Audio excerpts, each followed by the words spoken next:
Assalamualaikum warahmatullahi wabarakatuh. Halo teman-teman ATLM, bagaimana kabarnya hari ini? Semoga teman-teman semua selalu berada dalam keadaan sehat. Pada kesempatan kali ini, kita akan membahas beberapa pertanyaan dan jawaban seputar laboratorium kesehatan. Buat teman-teman ATLM yang baru bergabung dengan channel ini, silahkan di-subscribe dulu channelnya, like videonya, dan jangan lupa di-share.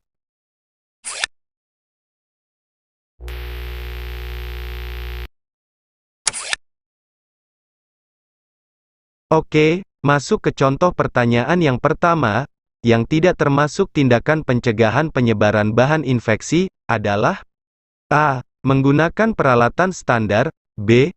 Tidak melakukan tes katalase di atas gelas objek, C. Lingkaran sengkelit OC harus jenuh, dan panjang tangkai maksimum 6 cm, D. Menutup rapat semua pintu laboratorium, E. Melakukan dekontaminasi permukaan meja kerja dengan disinfektan yang sesuai setiap kali habis bekerja. Jadi, yang bukan merupakan tindakan pencegahan penyebaran bahan infeksi adalah menutup rapat semua pintu laboratorium. Jawaban untuk pertanyaan nomor 1 adalah D. Menutup rapat semua pintu laboratorium. Contoh soal nomor 2, berapa konsentrasi larutan natrium hipoklorit yang dijual untuk keperluan laboratorium? A. Konsentrasi natrium hipoklorit 5%, B. Konsentrasi natrium hipoklorit 5,25%, C. Disesuaikan dengan permintaan laboratorium, D. Konsentrasi natrium hipoklorit 6%, E. Konsentrasi natrium hipoklorit 4,25%.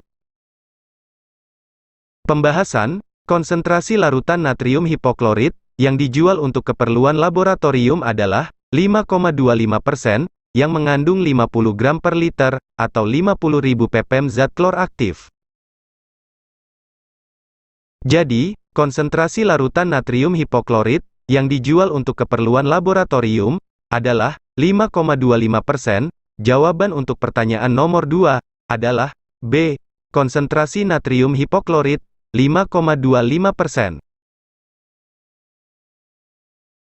Lanjut ke contoh soal nomor 3, desinfektan yang tidak efektif pada suhu rendah, atau di bawah 20 derajat Celcius, adalah A. Iodium, B. Formaldehid, C. Natrium hipoklorit, D. Glutaraldehid, E. Alkohol 70%.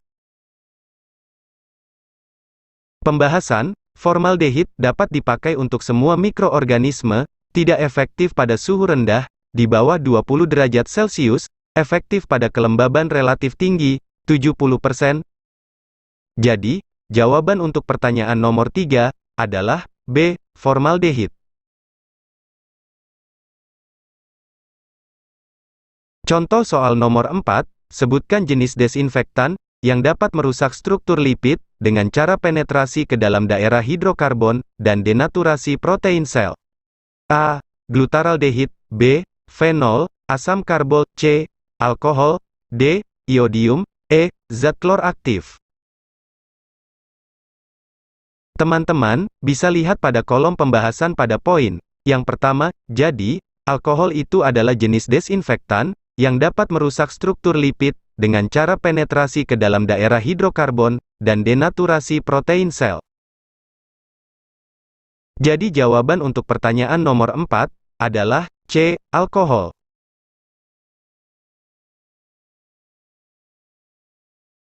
Contoh soal nomor 5, pada proses sterilisasi kering, berapa waktu dan suhu, yang dibutuhkan untuk mematikan spora?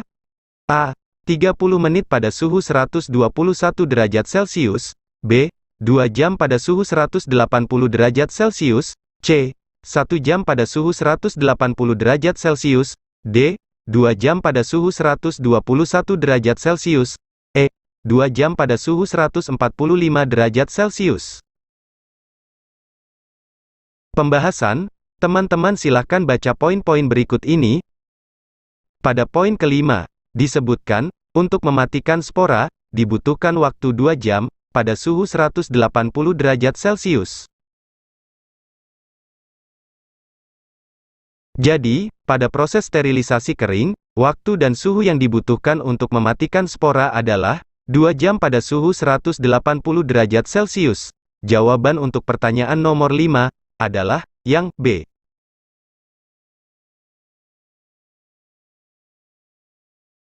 Oke teman-teman ATLM, sekian dulu pembahasan kali ini. Semoga bermanfaat. Apabila ada kritik dan saran, silakan drop di komentar. Terima kasih. Assalamualaikum warahmatullahi wabarakatuh.